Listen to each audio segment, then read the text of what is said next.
Well, today is the last of the three-part series. I've done two previous, talking with Bright Eyes and my conversation with her about Sadie, her missing fur baby, her missing hiker dog out there on the trail. And so Sadie is still missing, but there is nothing that has told us that we need to stop searching for her. And we still just have this feeling that she is out there somewhere. And so we're going to continue to look for her. We'll talk about it in just a minute, but I want to go ahead and see what Bright Eyes has to say in this video as we move forward about continuing the search for Sadie. I think you'll get a really good idea of who Bright Eyes is and who Sadie is and their relationship out of this video. So let's go ahead and go to it. Like it's just blown up in a way I didn't expect it to, because I was just like, hey, I want to get a hold of these people, and all of a sudden it's like, it's Sadie, it's a sighting. You know, the thing is that there's been like hundreds of Northbounders. If somebody else had seen her, I would have heard, right? Sure. It wouldn't just be these one. But the people like the Warrior Expedition people that we're talking about, they didn't know Sadie was missing until they got to Brown Gap. Yeah.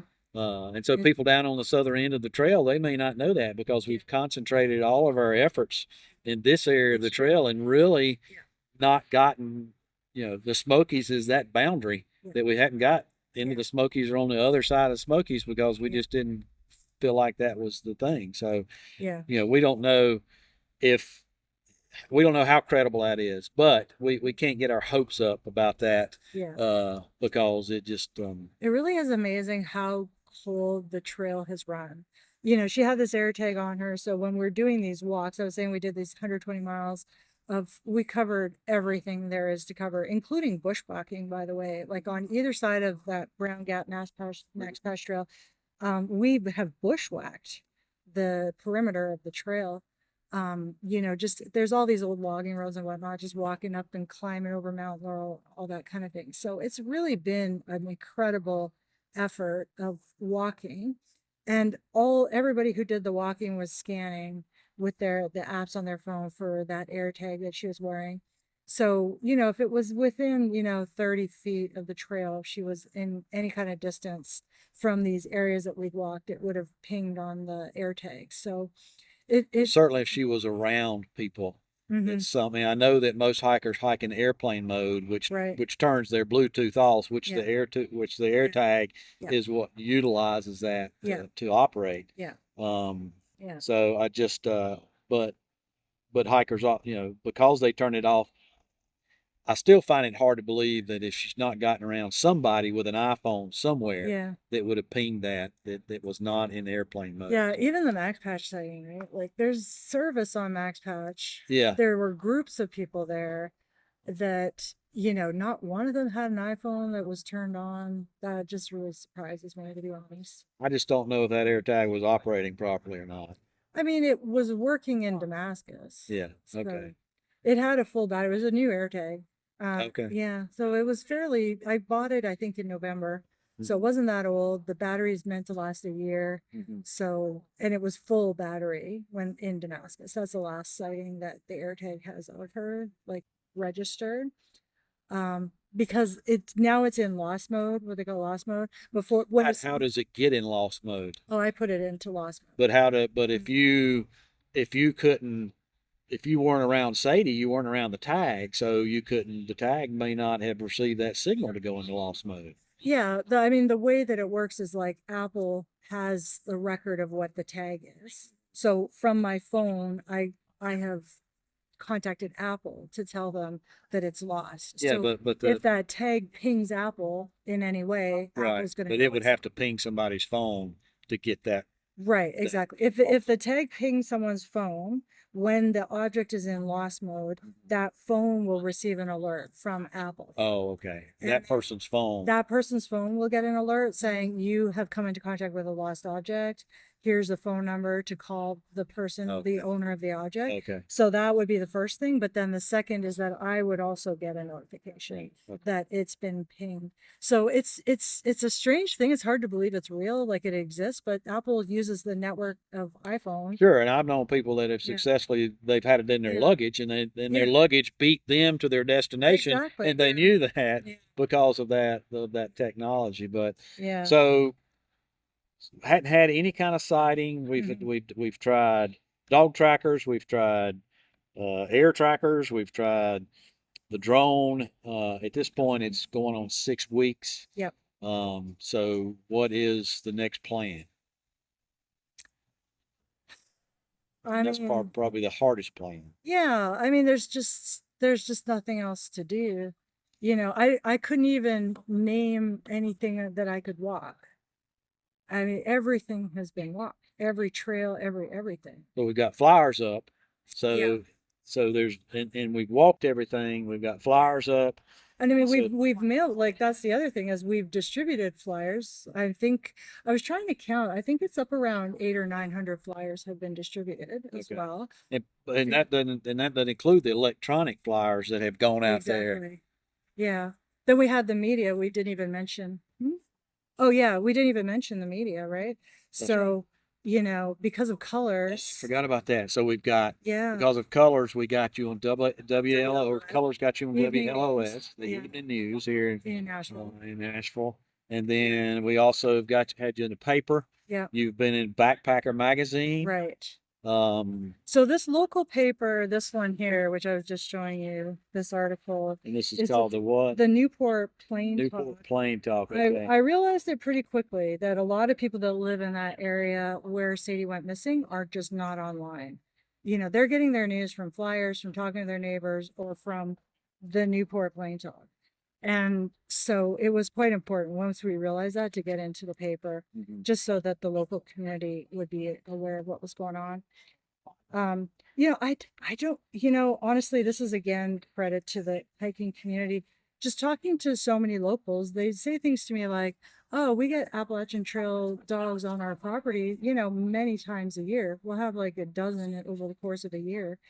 And yet this one has made the Newport Plain Talk, has made Backpacker Magazine, because, you know, it really is a testament to the power of the community that, you know, it is the squeaky wheel that gets the grease for sure. But in this case, it just feels as though there are literally tens of thousands of people invested in finding Sadie. I'll give you an example. When I was in Waynesville laminating flyers to post up on trees and whatnot, this woman, just random woman, came up to me and she said, I have been praying for you every single day. Waynesville. I was in the Waynesville Starbucks. Long ways away from where Sadie disappeared. Yeah, an hour and a half. Yeah. You know, she said, I check every single day. And she recognized you. Yeah. Wow. So, you know, I don't know that I even understand the scope of support that we have at this moment, but I'm pretty sure it's in the tens of thousands, which is pretty incredible. It's pretty incredible. That is incredible. It feels just surreal to me. Like, I can't believe that this is my life. Like, I feel like I'm living in a movie or something. Like, this is me in the paper. And you chose to hike Sobo because you didn't want to run into people. That's right. Want to avoid crowds on the Sobo. And here you've come, a whole community has been created around you and Sadie. The trail's laughing pretty hard. Yes, it is.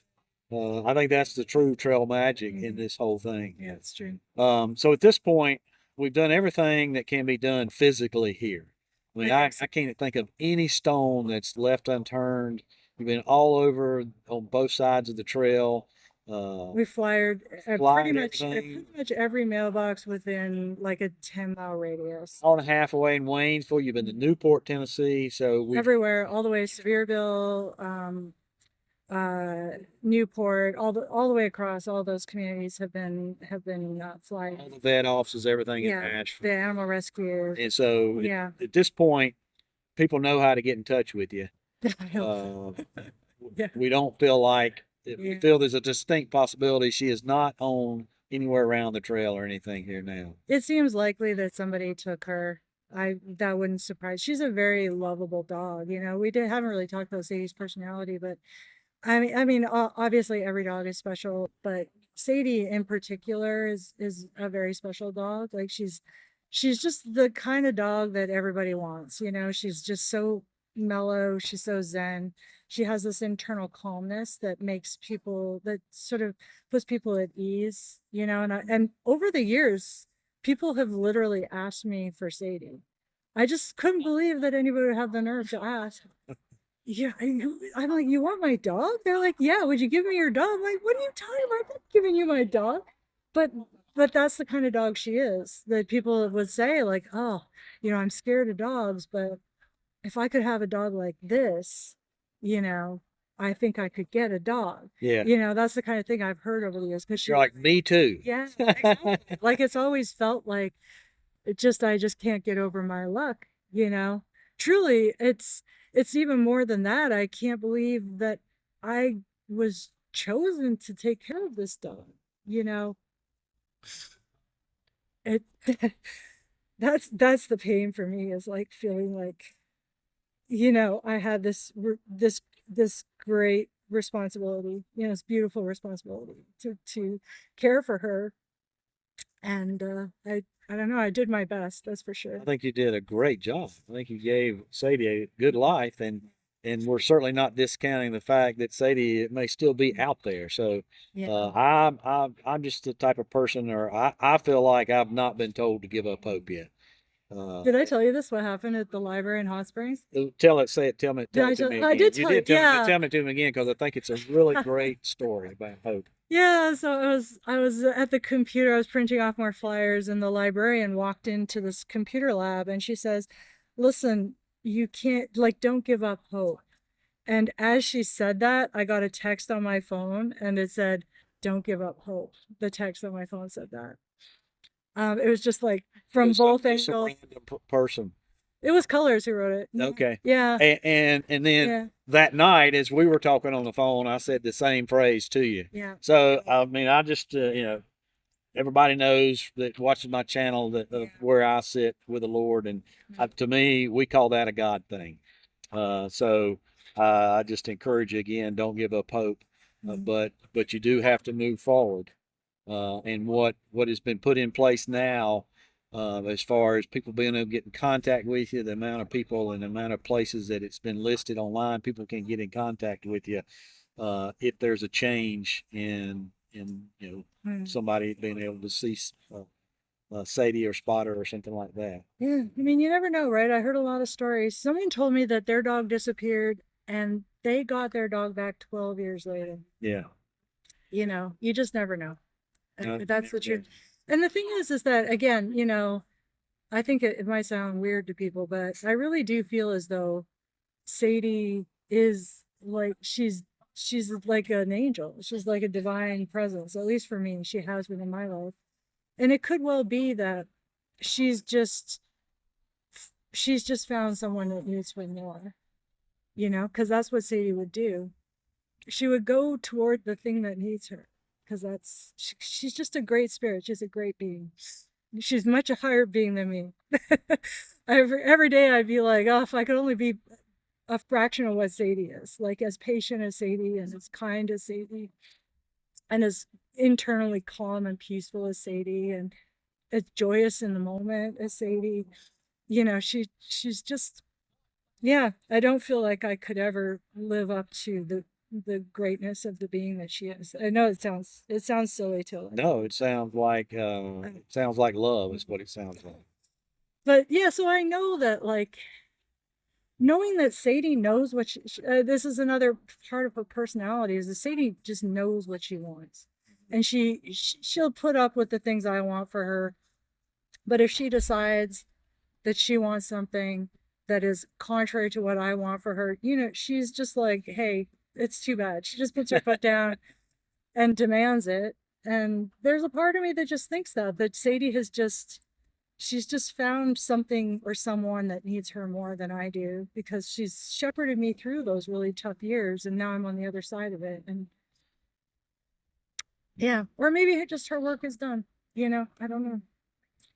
Well, I don't think the story of Sadie I don't think we've come to the final chapter by any means. So I hope so. I always thought she was going to live to 17. I'll say that. I've always had these really strong intuitions about Sadie. Yeah. Did I tell you this? That when I first got her, I just had this extremely strong intuition that she would get badly hurt. And because of that, I bought insurance. Mm-hmm. That's how strongly I felt about it. And she did get very badly hurt about 3 months later. She was hit by a skidoo, and she barely lived. Mm-hmm. She broke her leg so badly. It was just a compound fracture. She needed 3 surgeries. And, you know, now she's walked her Triple Crown. Yeah. You know, like you would never know. You'd never know which leg it was, even looking at her. So she really came through that. You know, she came through that amazingly. So that's what I mean. I've always had these feelings about her like that. And I've always felt Sadie's going to live till she's 17. I don't know why, but I've always felt that. And here she is. She's almost 14. Well, no, you said she's almost 13. No, she is 13. Oh, she's 13. Her birthday okay. is in June 8th. So she'll be 14. She'll be 14, yeah. Okay. She'll live till 17. I'm sure. I don't know why I know it. But I still feel it to this day that she's going to live to 17. So. Well, I think that's a great place to get in this.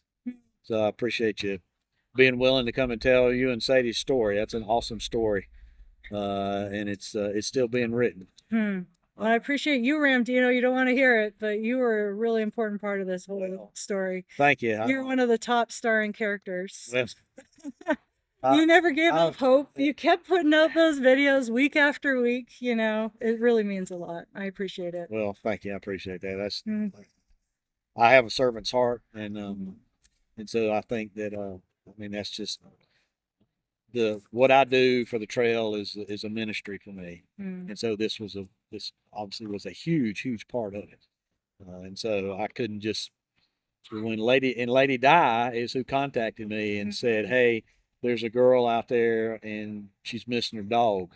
Yeah. And so that's when I immediately got in touch with you. So you know, I just felt like that's what I was led to do. And you know, the funny thing is I've had other people contact me since then and hey, there's a dog missing up north, there's a dog. I'm like, yeah. Have them contact the authorities. I'm tied up with another dog right now. So she really does. I mean, she's special. This is what I mean. She touches people. There's a local woman who's come out every single day for 2 weeks. She drives an hour and a half to come out. And she spends her whole day searching for Sadie. Wow. That's Denise. And when I talk to Denise, she just says, I don't know what it is. There's something about this girl. She just touched my heart. That's, you know, that's how Sadie is. It doesn't surprise me that she's inspired that kind of response because she's just that special. So, you know. Well, thank you. I appreciate it. So, as you continue your hike south, yeah. That's the part we didn't get to. Yeah. What's the next step? Oh yeah, I'm gonna start hiking again. Yeah.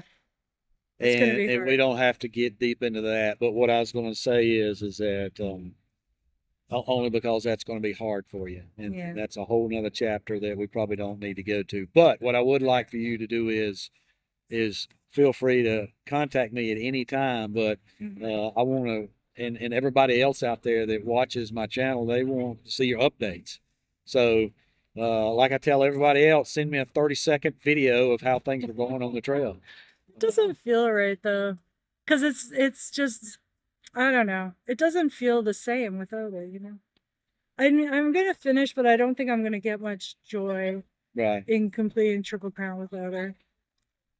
So, you know. We'll see if things change, but it doesn't feel as though it's anything worth celebrating.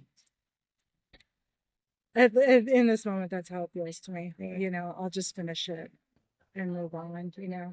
Life just keeps on going. That's one of the funny things about life, right? That's right. You know, look how beautiful it is today, and my heart is so full of grief, and the world is still so beautiful, and people are still so joyful, and it's such a paradox. It just feels strange, right? Yeah.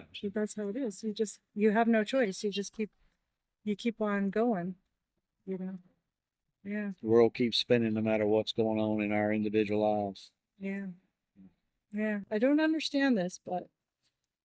And you may not ever understand it this side of glory. It's so unusual for her. This is the thing that we haven't hit on, but it's just, she keeps such a close eye on me all the time.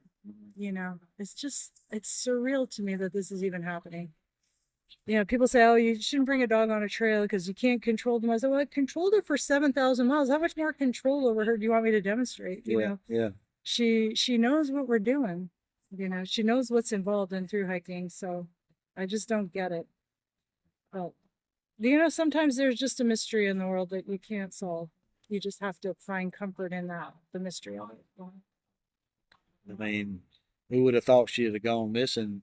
Who would have thought you'd have this encounter with the community up there in the hiking The community? trail would have thought. The trail knows what Trail it's knew, but the rest of us didn't. The trail's like, let's teach this girl a lesson. Never had a trail family in 8,000 miles. I have never had a trail family. In fact, I've never hiked with anyone ever. You probably got the biggest one of anybody now.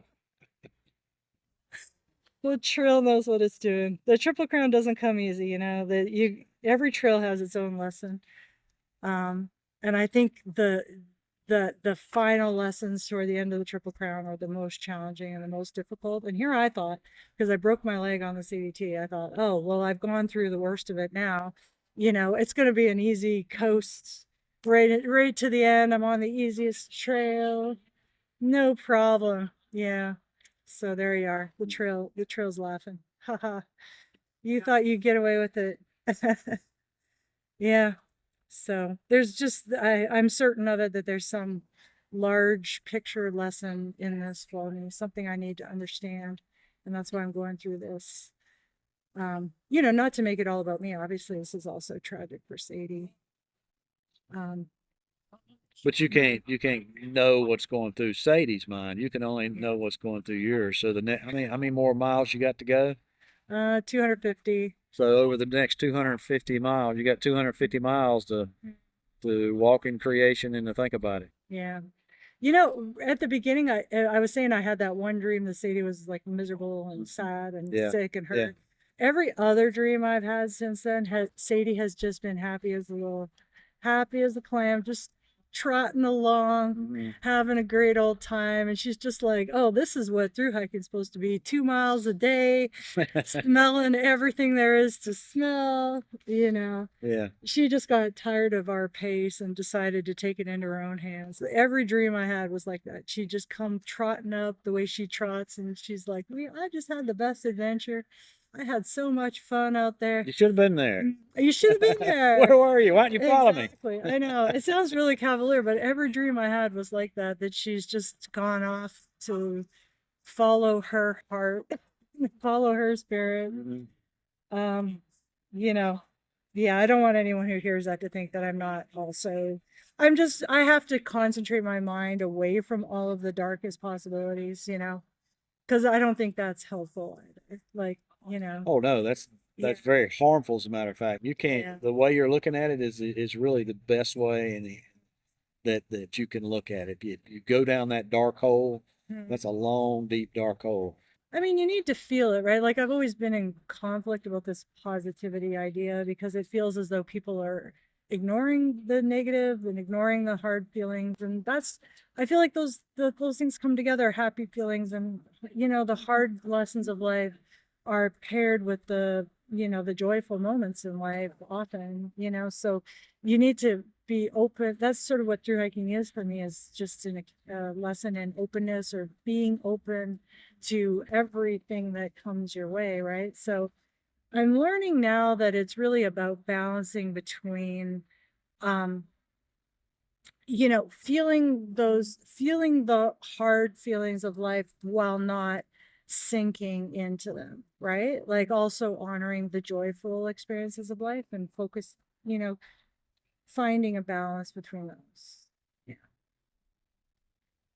I don't know. Always learning.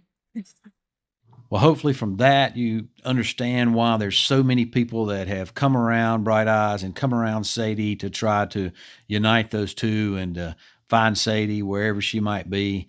It's just, it's such a human nature story, I suppose, but it could be a tragedy, but right now we just don't feel like it's a tragedy.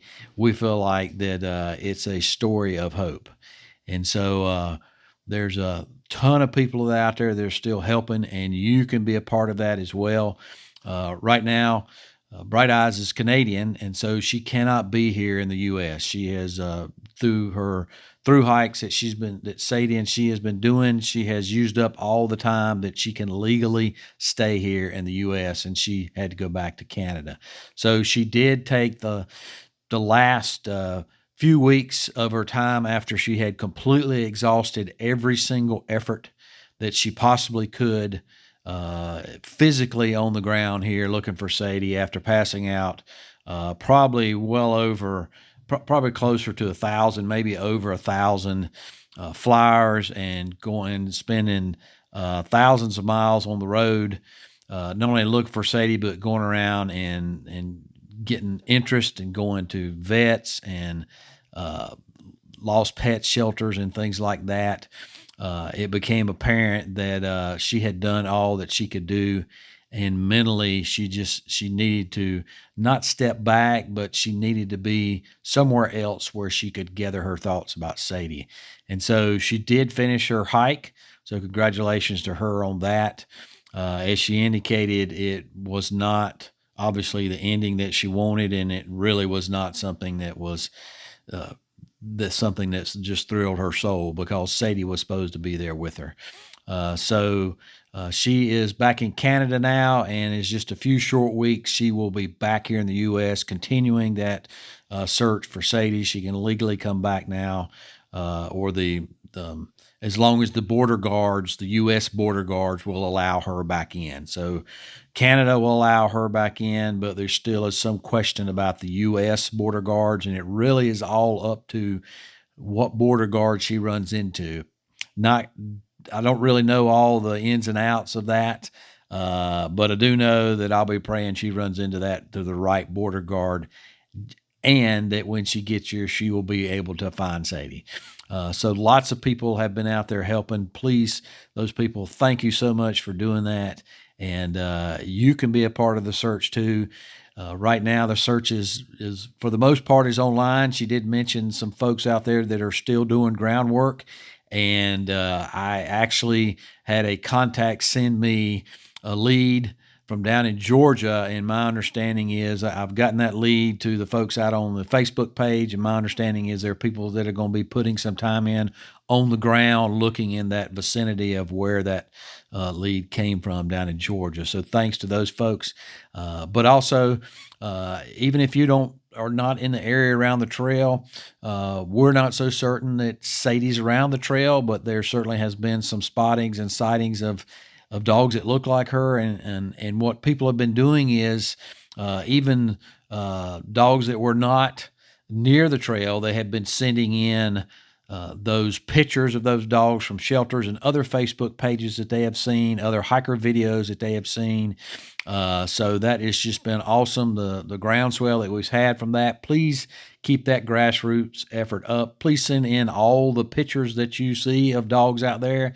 What has come out of this tragedy is that there have been a lot of dogs that have been united with folks, either united or have been adopted out because of the amount of interest that this has generated. So that's just an awesome story in and of itself. But thank you for those folks that have sent those to the Facebook page. Please go and be a part of that effort. And if you see a dog anywhere on any other portal or in person somewhere, as the individual sent that to me just days ago, then please send us that information. If you've got a picture, that would be great. This was just a spotting of a dog coming out of near an Appalachian trailhead in Georgia that the person feels like it could possibly be, not for certain. They didn't stop to take a look at it because it didn't occur to them to do that until they were really, I think, hours gone past that particular place on the road. So,